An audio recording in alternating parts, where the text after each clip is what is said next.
Cuando mi hija gritó, o sirves a mi marido o te largas de mi casa, no respondí con rabia. En su lugar, sonreí, cogí mi maleta y me marché, dejando atrás la casa que había pagado con el esfuerzo de toda mi vida. Ella esperaba que me derrumbara, como siempre, pero esta vez todo era diferente. Una semana después tenía 22 llamadas perdidas, y eso era solo el principio de mi plan. Se arrepentirán de sus palabras y de sus actos. Antes de continuar, por favor, suscríbete al canal y cuéntanos desde dónde nos escuchas en los comentarios.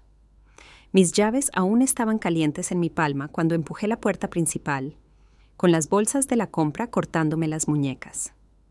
La luz de la tarde del sábado se filtraba por las cortinas del salón, bañándolo todo con ese suave resplandor primaveral que normalmente me hacía sonreír. Hoy no. Javi estaba desparramado en mi sillón de cuero, el último regalo que me hizo Marta antes de que el cáncer se la llevara. Tenía los pies descalzos apoyados en el reposapiés, con una botella de cerveza a medio vaciar colgando de sus dedos. El mando a distancia descansaba sobre su barriga como si fuera el dueño del lugar.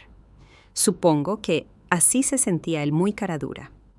Ni siquiera levantó la vista del partido de fútbol. «Tráeme otra cerveza de la nevera ya que estás de pie», dijo. Dejé las bolsas de la compra lentamente, sintiendo el peso de los cartones de leche y las barras de pan. Las asas de plástico me habían dejado marcas rojas en las palmas. «Perdona, ¿qué has dicho? Ya me has oído». Los ojos de Javi seguían fijos en la pantalla del televisor. «Ay, Majú, no de esa barata que bebes tú». Algo frío se instaló en mi pecho. Había comprado esas cervezas específicamente para él. Gasté el dinero de mi pensión de jubilación en una bebida que yo nunca tocaría. «Javi, acabo de entrar. Tengo que guardar la compra». Ahora sí me miró. Su rostro mostraba esa expresión familiar. La que decía que yo estaba siendo irracional, difícil. «¿Cuál es el problema? Ya estás de pie. Yo estoy cómodo». «El problema es que esta es mi casa».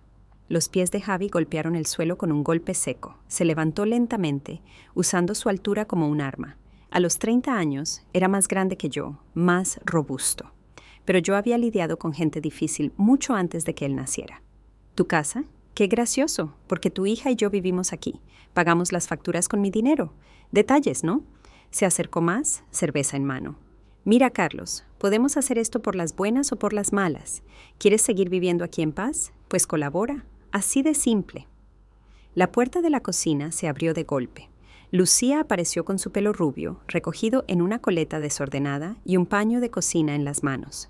Observó la escena, Javi cerniéndose sobre mí, la tensión tan espesa que casi se podía mascar. «¿Qué está pasando aquí?». Su voz tenía ese tono de advertencia que recordaba de sus años de adolescencia. «Tu padre se está poniendo difícil», dijo Javi sin quitarme los ojos de encima. «Le he pedido una cerveza y está montando un drama nacional». Lucía me miró con decepción, como si yo fuera un niño pequeño portándose mal. «Papá, tráele la cerveza y ya está. No merece la pena pelear por eso». Pero Javi no había terminado. Se acercó tanto que pude oler el alcohol en su aliento. «Mira, Carlos, así es como van a funcionar las cosas a partir de ahora. Vives en nuestra casa, tienes que contribuir. Eso significa que cuando te pido que hagas algo, lo haces. Sin preguntas, sin actitud». «¿Nuestra casa?».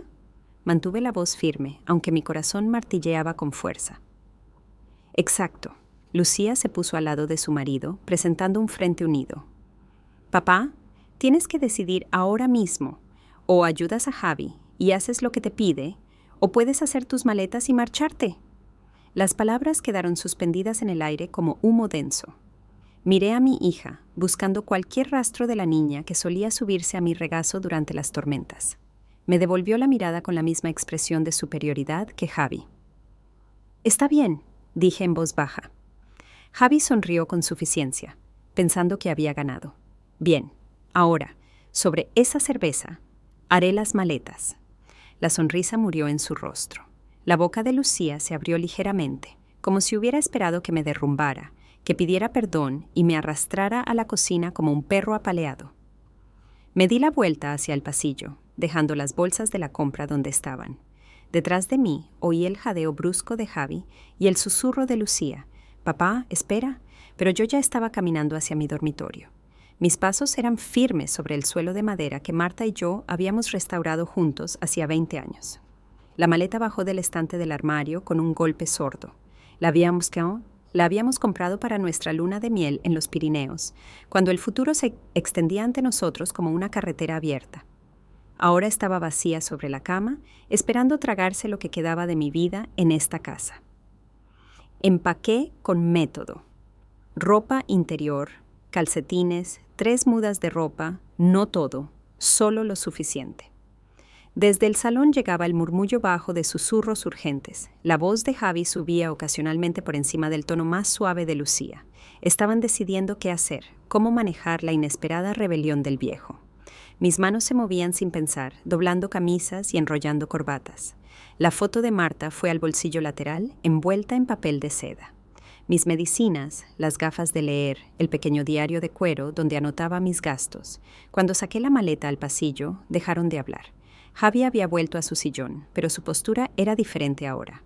Alerta, vigilante. Lucía estaba junto a la puerta de la cocina con los brazos cruzados, intentando parecer severa pero sin ocultar su incertidumbre. Ninguno de los dos se despidió. El coche arrancó a la primera. Mi viejo coche, tan fiable como siempre. Salí del garaje sin mirar la casa, sin comprobar si me observaban desde la ventana. El trayecto de 30 minutos hasta el Hostal Los Pinos me dio tiempo para pensar. Los recuerdos venían en oleadas mientras conducía por el centro de la ciudad. La carrera universitaria de Lucía. 15.000 euros al año por esa facultad privada en la que insistió.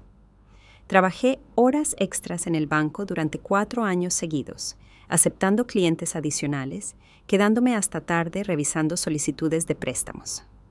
Me dolían las manos solo de recordar aquellos formularios. Su boda costó 25.000 euros. La familia de Javi no podía permitirse su parte, así que lo cubrí todo en silencio, no queriendo avergonzar a nadie. El banquete, las flores, su vestido, todo tenía que ser perfecto para el día especial de mi niña. Luego vino la casa. 80.000 euros de mis ahorros de jubilación para su entrada, porque las parejas jóvenes necesitan ayuda para empezar. Eso es lo que hacen los padres, me decía a mí mismo. Eso es lo que Marta hubiera querido. Los pagos mensuales seguían como un reloj. 1.200 euros para su hipoteca, 300 para suministros, 500 para comida cuando el dinero escaseaba. Mi pensión desaparecía en sus vidas trozo a trozo, y yo me convencí de que eso era amor. El Hostal Los Pinos estaba a las afueras, un edificio bajo con pintura desgastada y un cartel de neón que parpadeaba intermitentemente. La habitación era pequeña, pero limpia. Una cama, una silla, una mesita junto a la ventana. Dejé mi maleta y me senté pesadamente en el borde del colchón.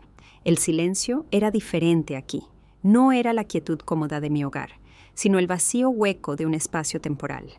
Saqué mi teléfono y navegué por los contactos. Números del banco, compañías de seguros, servicios de tarjetas de crédito, números que conocía de memoria tras 30 años en finanzas. Mañana era domingo, pero algunas cosas aún se podían hacer, algunas llamadas aún se podían realizar. Abrí mi portátil en la pequeña mesa y entré en mi banca online. Los saldos de las cuentas brillaban en la pantalla, corriente, ahorros, pensiones. Números que representaban una vida de planificación cuidadosa, de negarme pequeños lujos para poder cuidar de mi familia. El cursor parpadeaba en la barra de búsqueda, esperando a que yo decidiera qué venía después. El domingo por la mañana llegó gris y nublado, encajando perfectamente con mi estado de ánimo. Extendí mis papeles sobre la mesa del hostal como un general planeando una campaña. Extractos bancarios, pólizas de seguro, documentos legales, todo organizado, todo al alcance de la mano. La primera llamada fue al Banco Santander. La banca dominical era limitada, pero los sistemas automatizados nunca dormían. «Buenos días, señor Moreno», dijo el representante tras navegar por el menú. «¿En qué puedo ayudarle hoy?» «Necesito cancelar el pago automático de la hipoteca de la calle del Pino, número 8, la cuenta terminada en 400-629». Una pausa. El clic de las teclas del ordenador. «Señor, veo que ese pago ha estado activo durante 5 años. ¿Está seguro de que desea interrumpirlo?» «Completamente seguro». «¿Puedo preguntar el motivo del cambio?» Los propietarios ya no cumplen los requisitos para recibir mi asistencia financiera. Más clics. Muy bien, señor Moreno. El pago automático se cancelará con efecto inmediato. Recibirá una confirmación por escrito en 3 días hábiles. La segunda llamada fue más fácil. Mapfre llevaba asegurando sus 2 coches bajo mi póliza desde hacía 3 años. El todoterreno de Javi y el coche de Lucía. 280 € cada mes por vehículos que yo nunca conducía. Cobertura para accidentes que yo jamás causaría. Necesito retirar 2 vehículos de mi póliza, le dije a la gente. Mi hija y mi yerno tendrán que contratar su propia cobertura. ¿Cuándo quiere que este cambio entre en vigor? Hoy mismo. Las tarjetas de crédito llevaron más tiempo. Lucía era usuaria autorizada en 3 de mis cuentas: Visa, Mastercard y la tarjeta de El Corte Inglés. 500 € mensuales que yo había estado pagando por saldos que yo nunca generé, compras que yo nunca hice. Señor Moreno, eliminar a los usuarios autorizados requerirá que ellos soliciten su propio crédito, explicó el representante de Visa. Cualquier saldo pendiente seguirá siendo su responsabilidad, pero ellos no podrán realizar nuevos cargos. Lo entiendo, elimínelos inmediatamente. Cada llamada se sentía como si me quitaran un peso de los hombros. 30 años de experiencia bancaria me habían enseñado los entresijos de los sistemas, el lenguaje legal, los procedimientos adecuados. Todo lo que estaba haciendo era completamente legal. El cambio en el seguro de vida requería documentación escrita, pero inicié el proceso. 100.000 € que se suponía que irían para Lucía, dinero que yo había ganado para proteger el futuro de mi familia. Pero familia significaba algo diferente ahora.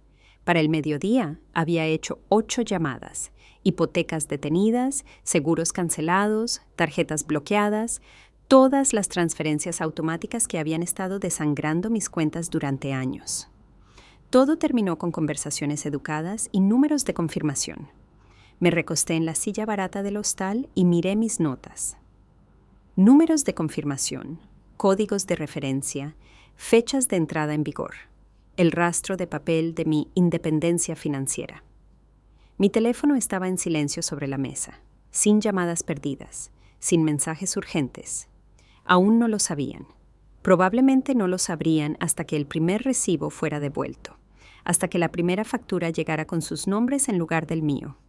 Pero lo sabrían pronto. Cerré mi portátil y caminé hacia la ventana. Al otro lado del aparcamiento, un hombre mayor cargaba maletas en una furgoneta mientras su esposa dirigía la operación con amable eficiencia, probablemente volviendo a casa tras visitar a sus nietos, o tal vez comenzando unas vacaciones largamente pospuestas. Envidié su compañerismo, la forma en que se movían el uno alrededor del otro con familiaridad practicada. Marta y yo habíamos sido así una vez. Mi teléfono vibró contra la mesa. Número desconocido. Dejé que sonara. La semana pasó tranquila para mí, pero aparentemente no para ellos. Me había acostumbrado a la rutina en el hostal Los Pinos. Café en el vestíbulo, desayuno en la cafetería de la calle de abajo, largos paseos por los barrios tranquilos. Mi teléfono acumulaba llamadas perdidas como una colección que no tenía interés en empezar. Para el miércoles había 12 mensajes, para el viernes 22. Los escuché en orden cronológico, observando la progresión de la confusión a la rabia y finalmente a la desesperación. Los primeros eran casi casuales. Lucía preguntando si había algún error bancario con el pago de la hipoteca. Javi dejando mensajes breves y molestos sobre la caducidad del seguro del coche. Pero a mitad de semana, el pánico se había instalado. «Papá, ¿qué demonios está pasando?». La voz de Lucía se quebraba de frustración. «El banco dice que has detenido el pago automático. ¿Quieren el importe completo para el viernes o empezarán el proceso de ejecución hipotecaria?». Los mensajes de Javi se volvieron cada vez más agresivos. «Carlos, tienes que arreglar esto ahora mismo. Me están haciendo preguntas sobre mi seguro. Nos estás haciendo quedar como unos morosos». Las últimas llamadas rozaban el ruego. Lucía llorando, prometiendo que arreglarían las cosas si tan solo les devolvía la llamada. Javi intentando un enfoque diferente, afirmando que había sido demasiado duro y que quería arreglar las cosas. Borré cada mensaje después de escucharlo, sintiendo nada más que una leve curiosidad por su creciente desesperación. El jueves por la mañana llamaron a la puerta de mi habitación. Por la mirilla los vi a ambos. Lucía con un jersey arrugado, Javi con su ropa de trabajo. Ambos parecían haber dormido fatal.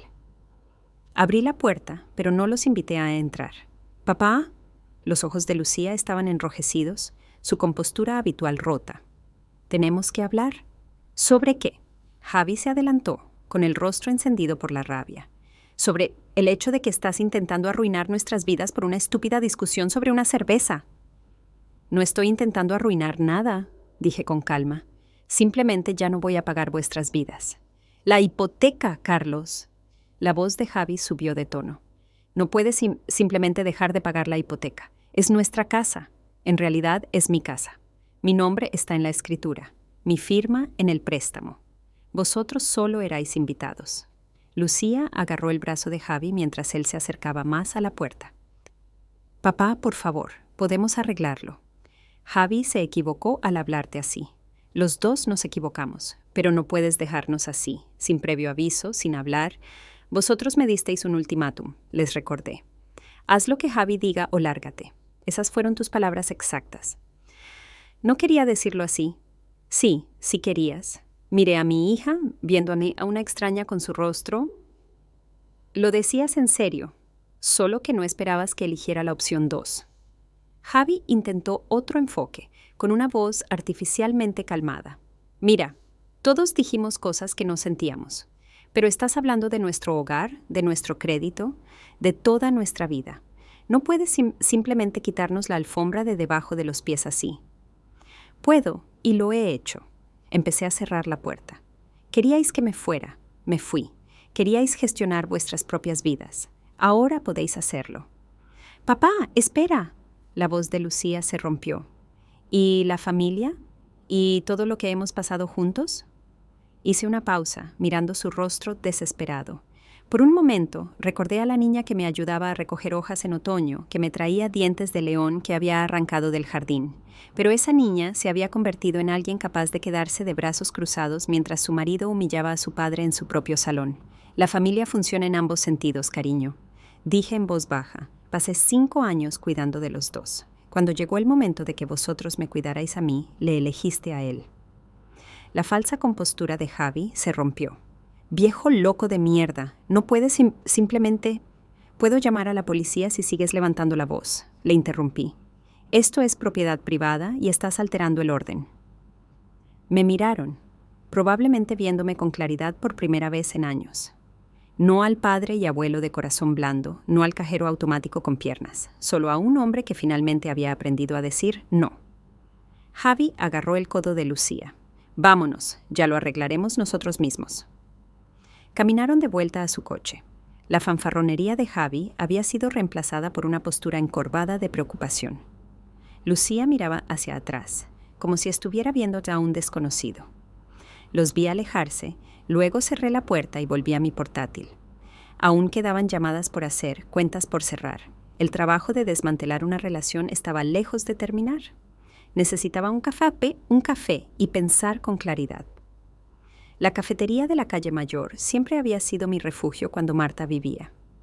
Ella se encontraba conmigo allí después de sus citas médicas y compartíamos un trozo de tarta de manzana mientras hablábamos de cosas sin importancia. El martes por la mañana caminaba por las 3 manzanas familiares. El aire fresco de la sierra era vigorizante. La rutina me hacía sentir centrado después del enfrentamiento de ayer. Había organizado mis papeles de nuevo. Extractos bancarios, números de confirmación, como un general estudiando planes de batalla. La campanilla de la cafetería sonó al entrar. El vapor del café y el olor a tostadas creaban esa atmósfera de normalidad que tanto ansiaba. Apenas me había sentado en mi rincón habitual cuando una voz familiar me llamó. «Carlos Moreno, no me lo puedo creer». Roberto se levantó de una mesa cerca de la ventana con el periódico bajo el brazo.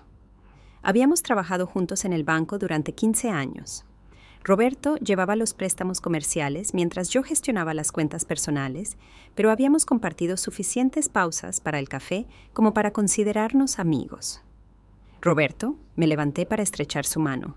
Qué alegría verte. ¿Te importa si me siento? No te veo desde el funeral de Marta. Se deslizó en el asiento opuesto sin esperar respuesta. He oído que te has mudado al hostal Los Pinos. ¿Va todo bien? La camarera apareció con el café antes de que pudiera responder. Aproveché la interrupción para pensar cuánto compartir. Roberto era de confianza, pero también era un banquero con obligaciones profesionales. Cosas de familia, dije finalmente. Necesitaba espacio para pensar. Roberto asintió lentamente, estudiándome. Tu yerno intentó jugárnosla hace unos meses. Mi taza de café se detuvo a medio camino. ¿Qué tipo de jugada? Quería un préstamo de garantía hipotecaria sobre tu casa. 50.000 euros. La expresión de Roberto se ensombreció. Afirmaba que la propiedad era suya. Trajo documentación y todo. El ruido ambiental de la cafetería pareció desvanecerse. ¿Mi casa? ¿Dijo que era el dueño? Exacto. Tenía unos papeles que parecían oficiales a primera vista, pero cuando hicimos la búsqueda de títulos, Roberto sacó la cabeza. Todo aparecía a tu nombre, por supuesto. Título limpio, sin avalistas, nada que le diera ningún derecho sobre la propiedad. Dejé la taza con cuidado, procesando la información. ¿Cuándo pasó esto exactamente? En diciembre, quizá enero. Gestioné la solicitud personalmente por la cantidad que era. Roberto se inclinó hacia adelante, bajando la voz. Carlos, no fue un simple error de propiedad, fue un fraude deliberado. Los documentos que trajo estaban falsificados. La implicación me golpeó como agua helada. Hace 3 meses Javi había estado planeando robarme. Esto no era desesperación por nuestra crisis actual. Era un engaño premeditado. ¿Lo denunciasteis? Rechazamos la solicitud y marcamos su información en nuestro sistema. Técnicamente, como no llegó a haber dinero de por medio, es una zona gris legalmente, pero guardé copias de todo. Roberto me miró. ¿De verdad no sabías nada? Negué con la cabeza, pensando en todos esos pagos mensuales que había estado haciendo, en todas las cenas donde Javi se quejaba de problemas de dinero mientras planeaba robarme a mis espaldas. ¿Para qué iba a usar el dinero? Roberto miró a su alrededor y se acercó más. Según su solicitud, reformas en casa. Pero se dice por el pueblo que Javi tiene deudas de juego, bastante importantes. ¿Cómo de importantes? El inspector Moreno quizás sepa más. ¿Recuerdas a Moreno? Me mencionó algo sobre que Javi era un habitual en el Casino Gran Madrid. Sí, recordaba a Moreno. Habíamos servido juntos en la junta de la parroquia. Si él tenía información sobre el juego de Javi, probablemente era exacta. Roberto, te agradezco que me lo hayas contado. Saqué la cartera para pagar el café que apenas había tocado. Carlos, ten cuidado. Un hombre que falsifica documentos para robar a su familia puede hacer otras cosas desesperadas cuando se ve acorralado. Regresé al hostal con la mente a 1000 por hora. La exigencia de Javi por la cerveza y su falta de respeto tenían ahora más sentido. Él ya me veía como una presa, una fuente conveniente de efectivo para su vicio. El ultimátum no era por el poder. Era para mantener el acceso al dinero que creía que tenía derecho a robar. En mi habitación, abrí el portátil y creé un nuevo archivo. Evidencia Javi. La revelación de Roberto era solo el principio. Si Javi había mentido sobre esto, ¿qué más estaba ocultando? El juzgado cerraba a las 5. Tenía 1 hora para presentar los papeles que lo cambiarían todo. Después de comer, conduje directo al juzgado de primera instancia, un edificio imponente que me intimidaba de joven, pero que ahora parecía un aliado. La oficina del secretario estaba en la 2ª planta. Una mujer de mediana edad tramitó mi notificación de desahucio con eficiencia profesional. Señor Moreno, ¿entiende que esta es la residencia de su hija? Revisó la escritura que yo le había proporcionado, comparándola con los documentos de desahucio. Es mi propiedad. Los residentes han violado los términos de su ocupación. ¿Qué términos serían esos? Un acuerdo verbal que exigía respeto mutuo y contribución a los gastos del hogar. Ambas condiciones han sido incumplidas. Selló los papeles con autoridad practicada. El periodo de preaviso de 30 días comienza hoy. Si impugnan, programaremos una vista. De lo contrario, la Guardia Civil entregará la orden final tras el plazo. ¿Cuánto tardarán en recibirlo? Normalmente se entrega en 48 horas. Le di las gracias y recogí mis copias, sintiendo el peso de la autoridad legal respaldando mis actos. Se acabaron las manipulaciones financieras y el chantaje emocional.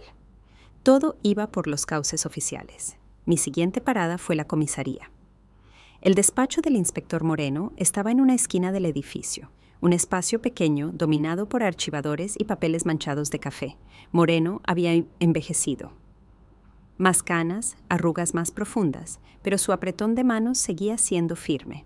Carlos, ¿qué te trae por mi rincón del mundo? Recopilación de información. Roberto Harrison mencionó que quizás sepas algo sobre las actividades de juego de Javier. La expresión de Moreno pasó al interés profesional. ¿Tu yerno? ¿En qué contexto? Expliqué la situación brevemente. El ultimátum, mi marcha, el descubrimiento del intento de fraude. Moreno escuchó sin interrumpir, tomando notas ocasionalmente.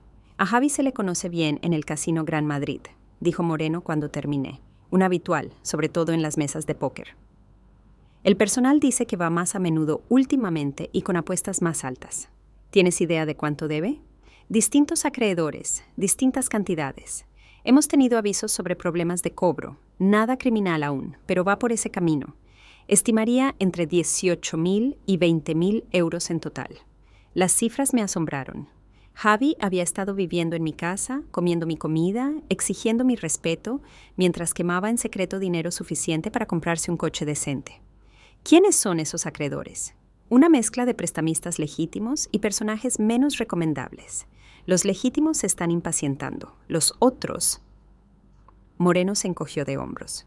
Digamos que no suelen recurrir a la ley para sus métodos de cobro. ¿Qué plazos manejan? Lleva dando largas unas 6 semanas. La mayoría de los acreedores dan 3 meses antes de pasar a mayores. A Javi se le acaba el tiempo. Salí de la comisaría con una imagen más clara de mi yerno. El juego explicaba su desesperación, su intento de hipotecar mi casa y su agresividad hacia mí. Yo no era solo una fuente de dinero, era su única esperanza de evitar consecuencias graves. Esa noche, en el hostal, repasé los progresos del día. Aviso de desahucio presentado, confirmación de sus deudas y actividades fraudulentas, una red de aliados profesionales. Javi no era solo un maleducado, era desesperado, deshonesto y peligroso. Cuanta más presión sintiera, más temerario se volvería. Tenía que estar preparado. Mañana empezaría a llamar estratégicamente a los acreedores de Javi. No para pagar sus deudas, esas consecuencias eran suyas, sino para asegurarme de que supieran su verdadera situación financiera, que no tenía ningún derecho legal sobre mi propiedad. La verdad era siempre el mejor arma. Las noticias vuelan rápido en un pueblo. Para el viernes me di cuenta de que era hora de controlar la narrativa. Mi primer encuentro fue en Correos, donde la señora Benítez, del comité de la parroquia, me acorraló cerca de la máquina de sellos. Era una de esas mujeres que coleccionaba información como otros coleccionan recetas. Carlos, querido, he estado oyendo cosas preocupantes sobre problemas familiares. ¿Va todo bien? Pensé mi respuesta con cuidado. La señora Benítez repetiría lo que yo dijera a al menos 12 personas antes de la misa del domingo. Lucía y Javi me pidieron que me mudara, así que lo hice. A veces los hijos adultos necesitan gestionar sus propias responsabilidades. Sus cejas se arquearon. ¿Te pidieron que te fueras de tu propia casa? Parecía la mejor solución para todos. ¿Pero no pagaste tú su boda y les ayudaste con la entrada? Se acercó más, bajando la voz. Siempre me pregunté cómo se permitía en esa casa con el sueldo de Javi. Asentí, pero no di más detalles. Los hechos hablarían por sí solos. Mi siguiente parada fue la ferretería del pueblo, donde había trabajado a tiempo parcial tras jubilarse del banco. Tomás, el dueño, me miró con preocupación real. Carlos, he oído que estás en Los Pinos. ¿Qué pasa? Otros 3 empleados se acercaron mientras explicaba la situación. Sus reacciones fueron inmediatas.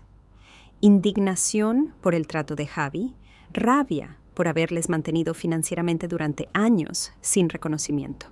«Tú pagaste su carrera», dijo David, el encargado, incrédulo.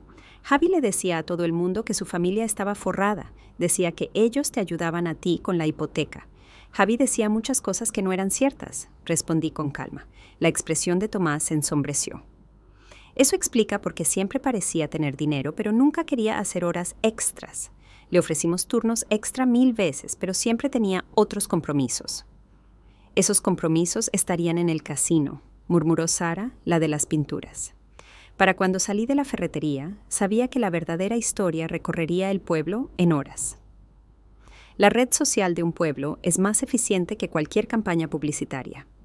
Mi tercera parada fue la parroquia de San Marcos, donde el padre Julián preparaba los servicios del fin de semana. Carlos, varias personas se han mostrado preocupadas por ti. ¿Puedes ayudarme a entender qué está pasando? Agradecí el enfoque directo de Julián. No buscaba chismes, buscaba ayudar a un feligrés. Padre, he estado manteniendo económicamente a mi hija y a mi yerno durante 5 años. El fin de semana pasado dejaron claro que mi presencia en la casa estaba condicionada a seguir las órdenes de Javi. Elegí irme antes que aceptar eso. Eso debe haber sido increíblemente doloroso. Fue esclarecedor. Quiero a mi hija, pero no voy a ser tratado como un sirviente en mi propio hogar. Julián asintió pensativo. A veces, amar a alguien significa permitirle enfrentarse a las consecuencias de sus actos. Parece que los has estado protegiendo de esas consecuencias demasiado tiempo.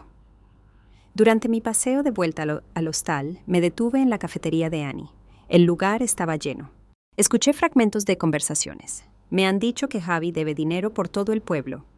Carlos Moreno ha estado pagando sus facturas años. Ya me parecía raro que vivieran tan bien. La información se extendía exactamente como esperaba. Los pueblos son como organismos, procesan la información y separan la verdad de la ficción a través de la sabiduría colectiva. Mi teléfono sonó al salir. Era la señora Paquita, mi vecina de al lado durante 20 años. Carlos, espero que no te importe que llame. Quería decirte que ha habido muchos gritos en la casa últimamente. Sobre todo Javi, pero Lucía también. Ayer la policía pasó 2 veces por delante. Gracias por avisarme, Paquita. Esa noche, en el hostal, repasé el día. La presión social crecía de forma natural sin ningún esfuerzo vengativo por mi parte. La gente simplemente reconoce la injusticia cuando la ve clara. El teléfono volvió a sonar. Número desconocido. Marcus Webb, de una agencia de cobros. Estamos buscando a Javier Thompson por una cuenta pendiente. Por favor, llámenos. Me llamaban a mí porque Javi probablemente había puesto mi casa como su dirección en las solicitudes de crédito. Más pruebas de su engaño.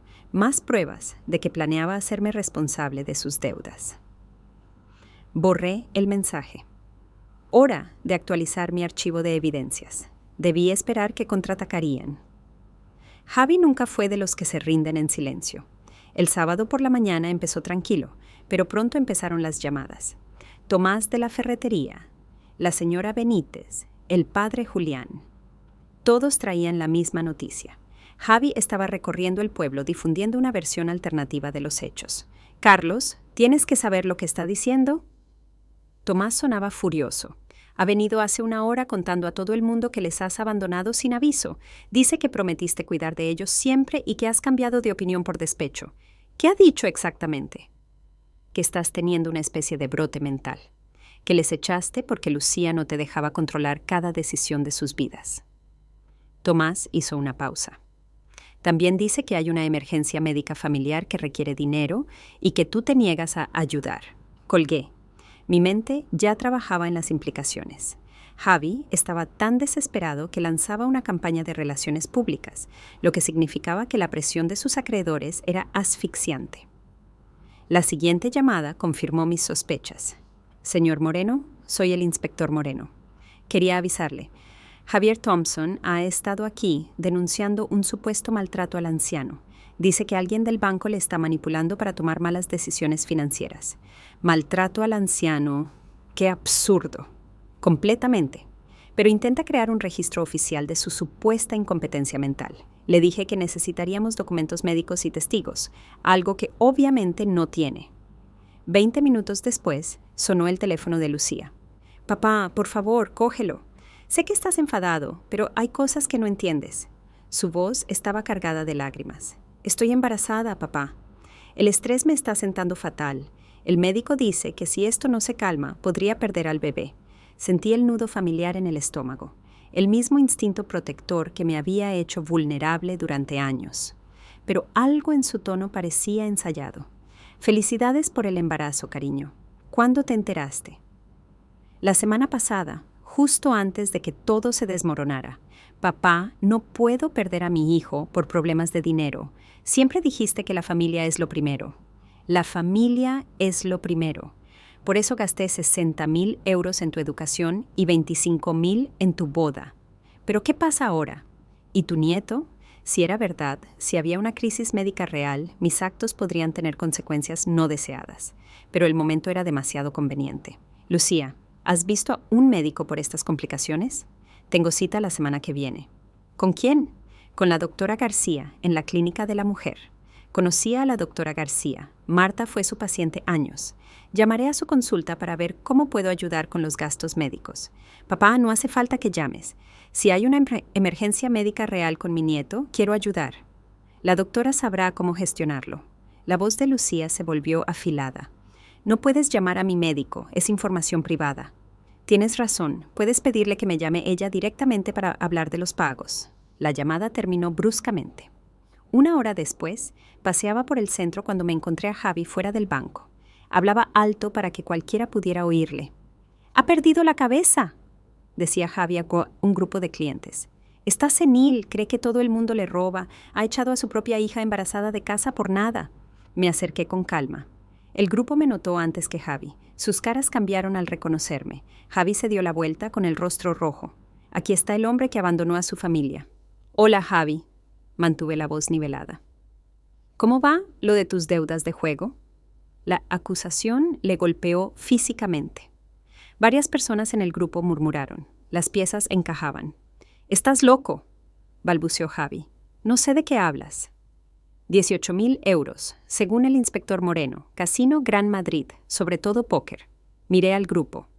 Increíble cuánto dinero puede perder alguien cuando no paga sus propios gastos de vida.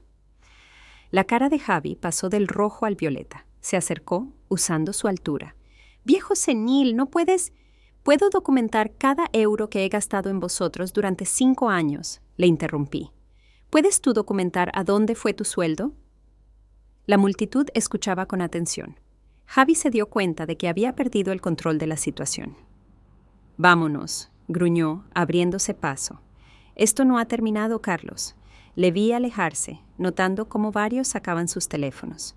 La historia estaría en redes sociales en menos de una hora. En el hostal documenté todo. El contraataque de Javi fallaba porque se basaba en mentiras que no aguantaban un escrutinio. El pueblo conocía mi carácter demasiado bien para creerle, pero lo del embarazo me preocupaba. Si era cierto, la situación era más compleja. Necesitaba verificación. Llamé a la consulta de la doctora García. Si había una emergencia real, ayudaría. Pero no iba a ser manipulado por crisis inventadas. Las amenazas públicas de Javi habían cruzado la línea. Llamé a Moreno. «James, tenemos que hablar». El comportamiento de Javi muestra un patrón de escalada que me preocupa. Me ha confrontado públicamente con gestos amenazantes. Quiero explorar opciones de protección. Ven mañana por la mañana, trae cualquier documentación. Pero no hizo falta esperar. Esteban, el recepcionista nocturno de Los Pinos, llamó a mi puerta 1 hora después. «Señor Moreno, ese hombre que estaba gritando en el aparcamiento antes ha vuelto. Se ha quedado fuera de su puerta unos 5 minutos y luego se ha ido. Ha puesto nerviosos a los huéspedes». Esteban era un sargento retirado que sabía reconocer los problemas. ¿Dijo algo? Mascullaba algo sobre enseñar lecciones a los viejos tontos. Lo tengo grabado en las cámaras de seguridad si lo necesita. Evidencia física. Esteban, ¿estarías dispuesto a dar esa grabación a la policía? Por supuesto. Un tipo así no debería intimidar a nadie. A la mañana siguiente, Moreno revisó todo. «Carlos, esto muestra un patrón claro de intimidación. Con lo que vi ayer en el banco, tenemos base para una orden de alejamiento. ¿Qué implica? Prohibición legal de que Javi se acerque a menos de 150 metros de ti o de tu propiedad. Violarla significa arresto inmediato». Moreno se recostó. «Hay algo más». Javi consultó a un abogado el viernes sobre la ley de usucapión. Me quedé helado. «Derechos de ocupa». «Exacto. Estaba investigando si podía reclamar la propiedad legal de tu casa basándose en vivir allí de forma continua. En España, para la usucapión extraordinaria se necesitan 30 años. O 10 para la ordinaria con buena fe y justo título. Estaba intentando fabricar ese justo título. ¿Tiene alguna base? Ninguna. La posesión tiene que ser en concepto de dueño, pública, pacífica y no interrumpida. Como tú les diste permiso y nunca pagaron impuestos ni alquiler, no hay base legal. Pero muestra premeditación. Ha estado planeando esto años. Moreno aceleró la orden. Esa misma tarde la tuve. Javi Thompson tenía prohibido acercarse a mí. De vuelta al hostal, hice las llamadas estratégicas pendientes. La primera a Marcus Webb, de la agencia de cobros. Señor Webb, le devuelvo la llamada. Javi Thompson no vive en mi dirección y no tiene derechos sobre mi propiedad. Era un invitado al que he desahuciado. Si lo buscan, trabaja en el concesionario de coches de la carretera nacional. La segunda llamada fue a otra agencia de recobro.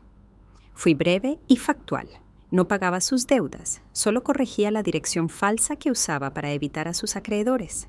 Para el mediodía, había contactado con 6 agencias. El castillo de naipes de Javi estaba a punto de colapsar. Recibí un mensaje de un número desconocido. Esto no ha terminado, viejo. Se lo reenvié a Moreno y bloqueé el número. La recopilación de pruebas era ya una segunda naturaleza. El lunes presenté la orden en el juzgado.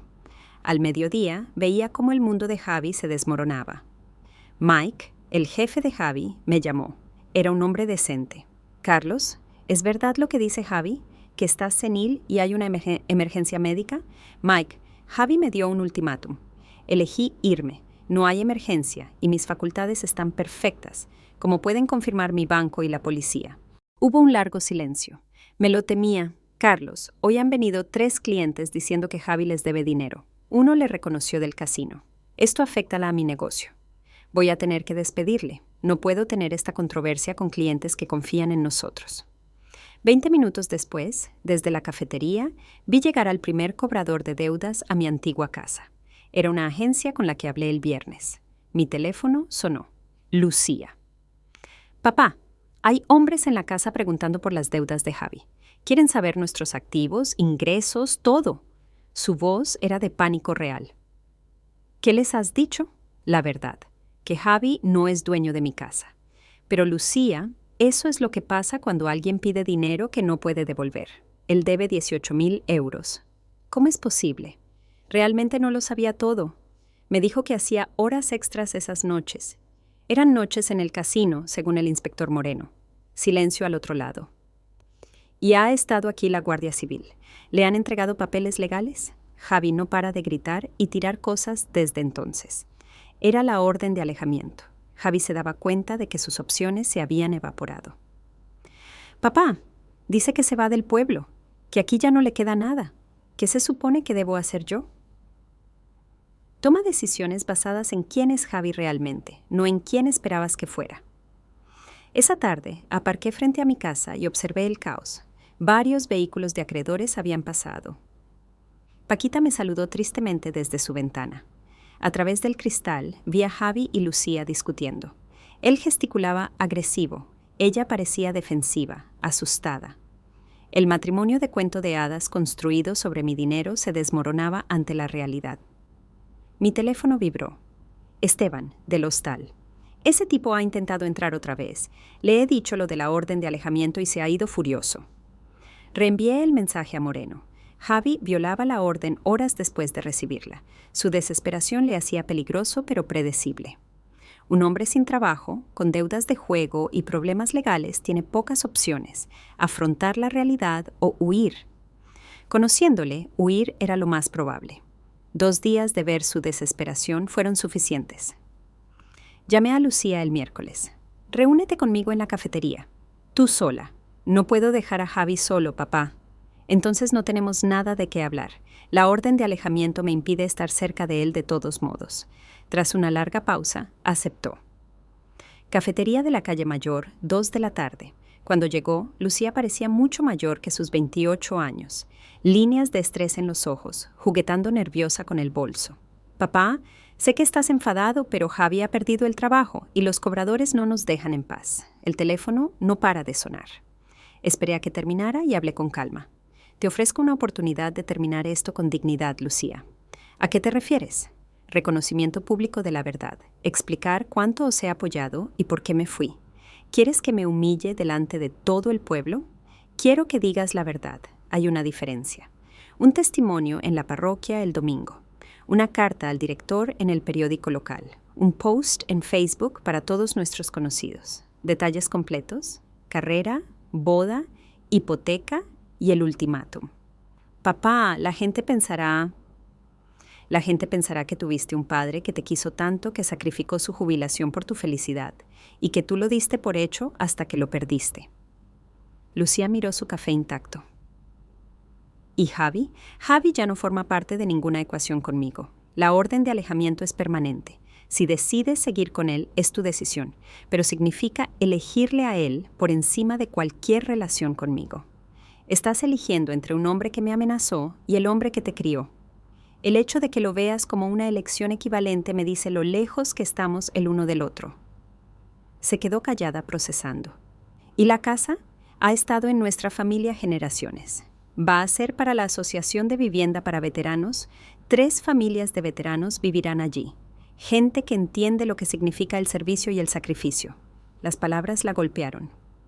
El testamento ya está cambiado, firmado y presentado. He tomado una decisión final. ¿Por qué? Porque necesito saber que cualquier reconciliación entre nosotros se basa en el amor, no en expectativas de herencia. Durante 5 años me trataste como un cajero automático. Quiero ver si queda algo más que dependencia financiera. Los ojos de Lucía se llenaron de lágrimas, reales esta vez. Lo siento, papá, de verdad. No quería que llegara a esto. Lo siento, ya no basta. El pueblo entero vio cómo me tratabais como a un criado. Vieron cómo elegía sus demandas sobre mi dignidad. Ahora necesito hechos, no palabras. ¿Y si no puedo hacerlo? ¿Si no puedo admitir delante de todos lo equivocados que estábamos? Entonces vivirás con las consecuencias. Javi probablemente huirá del pueblo para escapar de sus deudas. Puedes irte con él o quedarte aquí y reconstruir tu vida con honestidad. Si haces lo que te pido, quizá con el tiempo podamos construir una relación real, basada en el respeto mutuo. Se levantó lentamente. ¿Cuánto tiempo tengo para decidir? El domingo a las 10. Empieza la misa. Si no estás allí para decir la verdad, sabré qué has elegido. La vi alejarse. Faltaban 4 días. Sabría si mi hija tenía el valor de elegir la verdad sobre la comodidad. El domingo llegó claro y frío. Entré en San Marcos. El santuario estaba más lleno de lo habitual.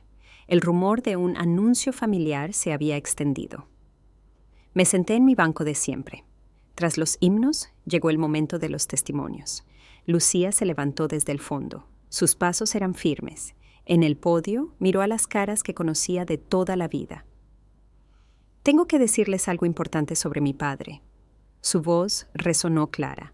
Durante los últimos 5 años, Carlos Moreno nos ha mantenido a mi marido y a mí. Pagó 60.000 euros por mi carrera privada. Pagó 25.000 por mi boda cuando la familia de Javi no podía. Murmullos en la congregación. Eran cifras específicas, sacrificios documentados. Nos dio su casa familiar, donde vivió con mi madre 20 años.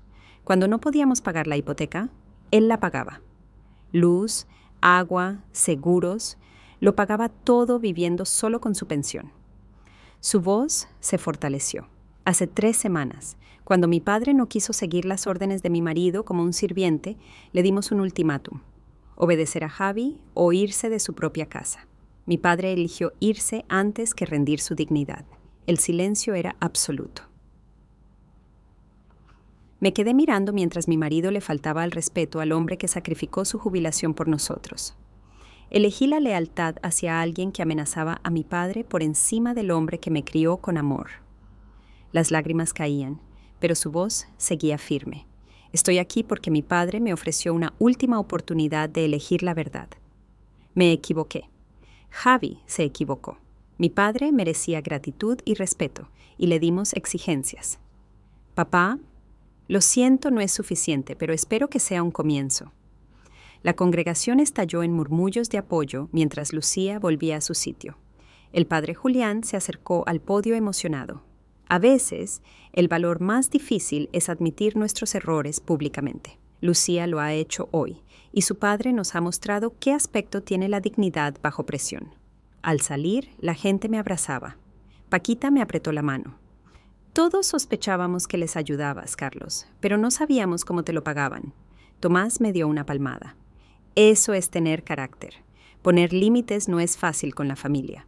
Pero lo más importante fue cuando Lucía se acercó fuera de la iglesia. La carta al periódico saldrá el miércoles. El post de Facebook ya está puesto. ¿Dudó? Javi se fue del pueblo ayer. Empaquetó su furgoneta mientras yo trabajaba y desapareció. Sin dirección, sin nota, nada. No me sorprendió. Los hombres como Javi siempre huyen ante las consecuencias. Siento que tu matrimonio haya terminado así. Yo no, dijo ella en voz baja. He pedido el divorcio esta mañana. He descubierto que usaba mis tarjetas para el juego sin decírmelo. Las deudas son peores de lo que pensábamos. 3 meses después, estaba en el jardín delantero de mi antigua casa viendo a 3 familias de veteranos mudarse. La casa se había renovado en apartamentos independientes. La sargento María Santos, recién llegada de una misión, dirigía a sus hijos hacia los columpios. Señor Moreno, esta oportunidad lo significa todo para nosotros. Gracias por elegir a veteranos para este regalo. Los veteranos entienden el sacrificio, respondí. Esta casa debe servir a gente que se lo haya ganado de verdad. Mi vida se había asentado en una rutina pacífica, en una pequeña casa junto a un lago en Sanabria, que compré con el dinero que ya no fluía hacia dependientes ingratos. Café matutino mirando al agua, pesca por la tarde, lectura por la noche, placeres simples que se sentían lujosos tras años de estrés financiero. Mi teléfono vibró. Un mensaje de Lucía. Papá, llevo 3 meses en terapia y estoy aprendiendo mucho sobre relaciones sanas. ¿Podríamos intentar tomar un café algún día? Me gustaría ganarme tu confianza de nuevo. Conversación a conversación. Sonreí mirando el lago. Lucía había cumplido su palabra. Estaba asumiendo la responsabilidad de reconstruir nuestra relación en lugar de esperar perdón sin esfuerzo. Escribí: el café suena bien. Sábado por la mañana en la cafetería. Su respuesta fue inmediata. Allí estaré. Y papá, gracias por no rendirte conmigo del todo. Dejé el teléfono. A veces, la paciencia y la dignidad tienen recompensa, incluso cuando el peso parece infinito. El sol se ponía pintando el lago de oro y naranja. A lo lejos oía las risas de los niños en la casa de los veteranos. Familias construyendo nuevas vidas en el lugar donde yo aprendí la diferencia entre la generosidad y el permitir el abuso. Justicia servida, dignidad preservada y, tal vez, una hija lista para ganarse la confianza de su padre a través del esfuerzo honesto. Había valido la pena la espera. Si te ha gustado esta historia, por favor dale a me gusta a este video, suscríbete al canal El Tejedor de Historias y comparte tus impresiones sobre este relato en los comentarios. Para escuchar la siguiente historia, haz clic en el cuadro de la izquierda. Gracias por vernos.